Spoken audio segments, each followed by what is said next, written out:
Je voudrais que vous puissiez réaliser ou alors avoir cette image en tête. Imaginons un scénario. Si aujourd'hui les autres décident de nous faire la guerre,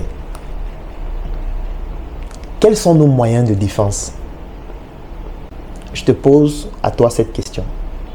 Si aujourd'hui les autres décident de nous faire la guerre, quels sont nos moyens de défense?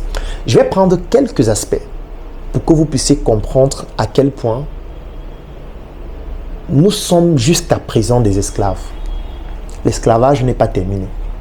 Parce qu'il y a beaucoup de personnes qui se disent « L'Afrique a été victime de l'esclavage pendant 400 ans. » Non, parce que le dire, c'est comme si c'est fini. L'esclavage n'est pas terminé. Aujourd'hui, l'esclavage est plus dangereux qu'avant, est plus grave qu'avant. Parce qu'aujourd'hui, nous sommes esclaves en étant fiers de l'être. Aujourd'hui, nous sommes esclaves en étant ignorants de l'être. Donc, nous sommes ignorants de notre propre ignorance, du fait que nous sommes toujours des esclaves jusqu'à maintenant. Sauf que l'esclavage ne reste pas identique à ce qui se faisait avant. Aujourd'hui, l'esclavage a changé de nature. L'esclavage, il est désormais économique. Nous sommes des esclaves économiques des autres. Et je vais poser la question, si un jour une guerre déclenche, ou plutôt une nouvelle guerre, parce qu'il y en a déjà plusieurs, déclenche dans l'un des quartiers de l'Afrique, quels sont nos moyens de défense? S'il nous mène une guerre monétaire ou économique, qu'est-ce qu'on va faire? Qu'est-ce qu'on va faire, dites-moi. S'il décide actuellement de nous mener une guerre économique, qu'est-ce qu'on fait? La guerre économique, c'est quoi? Moi, je prends par exemple les pays de la zone franc qu'on retrouve en Afrique centrale, sous le couvert de la BEAC, qu'on retrouve en Afrique de l'Ouest, sous le couvert de la BCAO, qu'on retrouve aux Comores, sous le couvert de la BCC, la Banque centrale des Comores. Si dans tous ces pays, ils décident de dire, ok, comme c'est nous qui imprimons votre monnaie, parce qu'il faut préciser que ce sont eux qui impriment la monnaie qu'on utilise, la monnaie fiduciaire, celle qu'on peut physiquement détruire, les billets de 500, les billets de 1000 francs, les billets de 2000, les billets de 10 000. S'ils décident de ne plus imprimer notre monnaie, qu'est-ce qu'on fait? Il y a quel projet que Claudel a développé les 10 dernières années qui pourra nous permettre de résoudre cela? Aucun projet. S'ils décident de le faire, qu'est-ce qu'on fait? S'ils décident d'imprimer cette monnaie en quantité un peu trop importante par rapport à notre besoin monétaire, ils prennent cet argent, ils donnent cet argent à leurs frères en leur disant « Toi, voilà 500 milliards, toi, voilà 200 milliards, toi, voilà 100 milliards, prenez ça, allez au Cameroun, allez en Côte d'Ivoire, allez aux Comores, allez au Gabon, allez investir cet argent là-bas. » Ils leur donnent ça. Ce sont des vrais billets, puisque c'est eux qui fabriquent les vrais billets. Donc ils pourront donner aussi les vrais billets à leurs frères de venir investir chez nous. Et vous savez ce qui va se passer? Il y aura une inflation extraordinaire. Parce que la masse monétaire va exploser. Et quand la masse monétaire explose, la valeur de l'argent va diminuer. Et quand la valeur de l'argent diminue, il y aura une conséquence sur le plan des produits, ou plutôt des biens et des services qui vont augmenter. Qu'est-ce qu'on fait?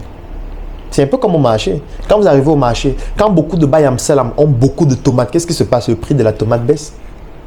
Quand il y a très peu de tomates sur le marché, le prix de la tomate augmente. Il y a de la spéculation. Quand le produit est rare, sa valeur augmente. Quand le produit est abondant, sa valeur diminue. C'est la même chose qui va se passer avec l'argent. Si ils impriment cet argent-là, ils donnent ça à leurs frères de venir investir chez nous. Leurs frères viennent investir massivement cet argent qui n'est pas passé par le circuit conventionnel sur le plan monétaire et sur le plan des institutions financières et bancaires. Ce que ça va entraîner, c'est que ça va entraîner une inflation. C'est que la valeur de l'argent va diminuer parce qu'elle sera trop importante. C'est ce qu'on appelle une masse monétaire importante par rapport aux besoins de l'environnement économique en question. Et qu'est-ce qui va se passer? Comme il y aura trop de volume et de masse monétaire, la valeur va diminuer. Et quand la valeur de l'argent que vous avez diminué, ça veut dire que votre pouvoir d'achat diminue, donc par conséquence, ce que vous pouvez acheter diminue aussi. Si avant on vendait par exemple un téléphone à 100 000 francs, et que maintenant les 100 000 que vous avez ne valent que 50 000. Ça veut dire qu'avec cette même somme, vous ne pouvez plus acheter un téléphone. Il va vous falloir maintenant le double pour acheter un.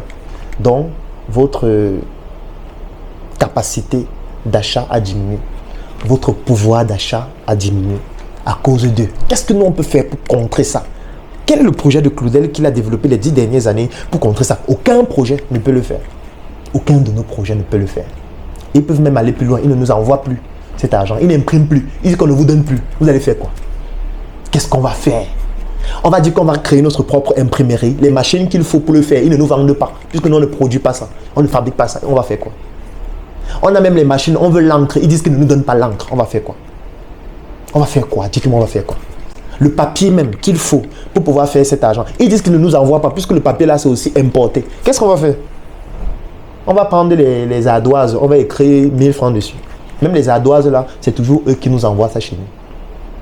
En fait, je peux prendre des exemples comme ça en milliers. S'ils nous mènent une guerre en prenant ces différents aspects, aucun des projets que Claudel développe depuis 10 ans ne pourra résoudre le problème. Aucun projet. Est-ce que vous comprenez pourquoi nous avons l'obligation de nous mettre ensemble? Sinon, nous allons tous crever en silence. C'est à cause de ces enjeux. Parce que là, je ne parle que du contexte. Je peux aller beaucoup plus loin, mais la vidéo sera trop longue. Et ce n'est pas mon objectif. Je veux juste que chacun essaie de s'imaginer ces cas de figure-là. Chacun essaie de s'imaginer. Mais en réalité, je suis en train de parler comme ça, mais cette guerre a déjà commencé. Cette guerre a déjà commencé sur le plan économique. Ils sont déjà en train de nous mener cette guerre. Mais pas de manière aussi brutale comme je viens de prendre les cas de figure. Mais actuellement, elle est subtile. Ils nous mènent une guerre économique actuellement, puisqu'ils sont dans nos marchés. Ils vendent les mêmes produits que nous dans le même environnement dans lequel nous sommes. Ils ont l'avantage d'avoir des accords de partenariat économique qui leur permettent de facilement inonder nos marchés avec des produits qui sont fabriqués dans leur environnement économique grâce aux nouvelles technologies, notamment l'intelligence artificielle, la robotique. Ça veut dire qu'aujourd'hui, avec leurs nouvelles technologies, ils peuvent produire des quantités extrêmement importantes. Ils ont réussi à réduire considérablement les ressources humaines qui interviennent dans les industries grâce aux algorithmes d'intelligence artificielle, grâce à la robotique, ce qui fait que leur coût de production a considérablement diminué. Et qu'est-ce qui se passe? Quand ils réussissent à produire des quantités aussi importantes à des coûts aussi faibles, en envoyant ça chez nous grâce aux APE sans payer la douane et quoi que ce soit, et ils viennent vendre ça dans nos mêmes marchés. Ils viennent vendre ça dans nos mêmes environnements, à nos mêmes populations. Et pour vendre ça, ils ont des outils de guerre.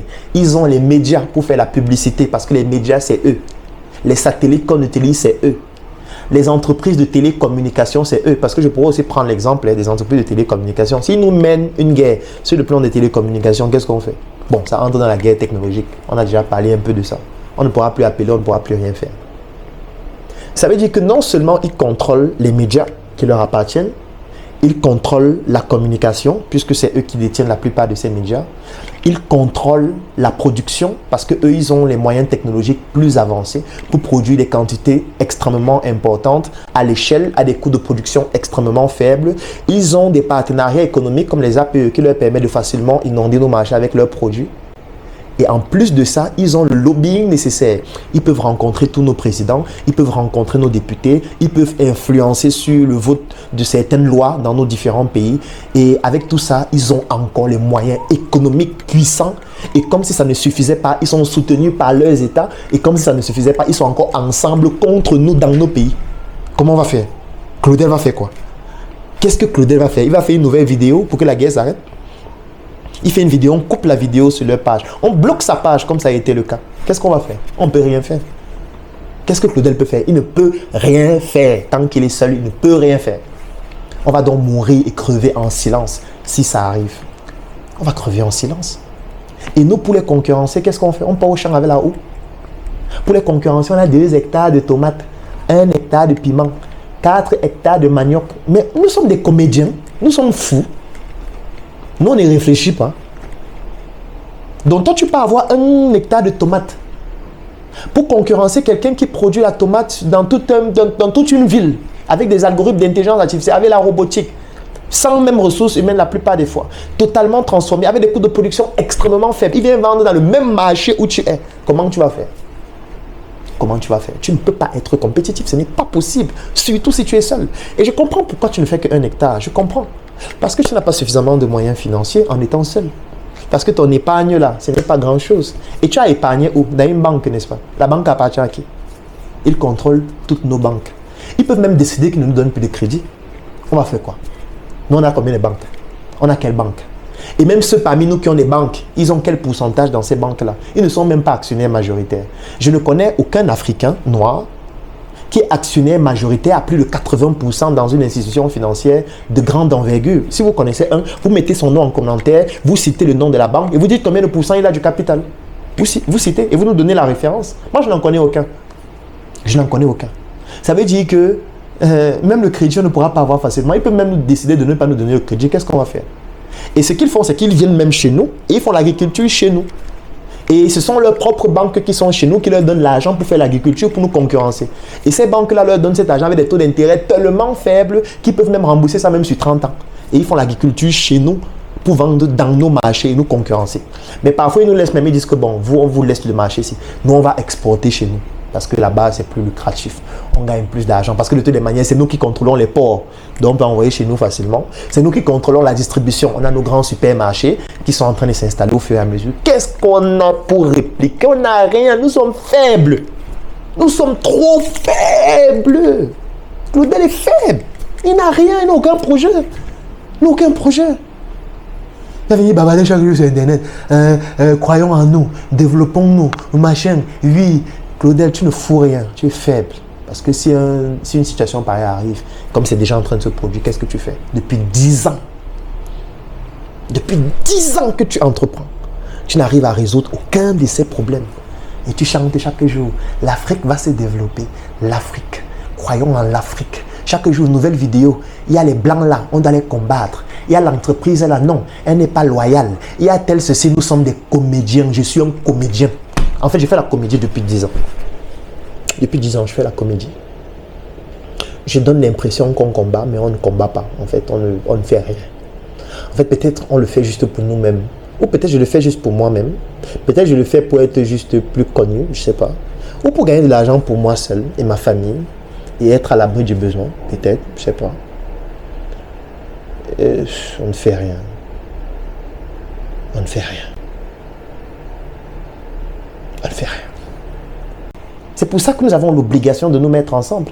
Ce n'est pas parce que Claudel va être devant, il dit qu'il va être le leader. Non, si quelque chose de pareil arrive, nous allons tous crever.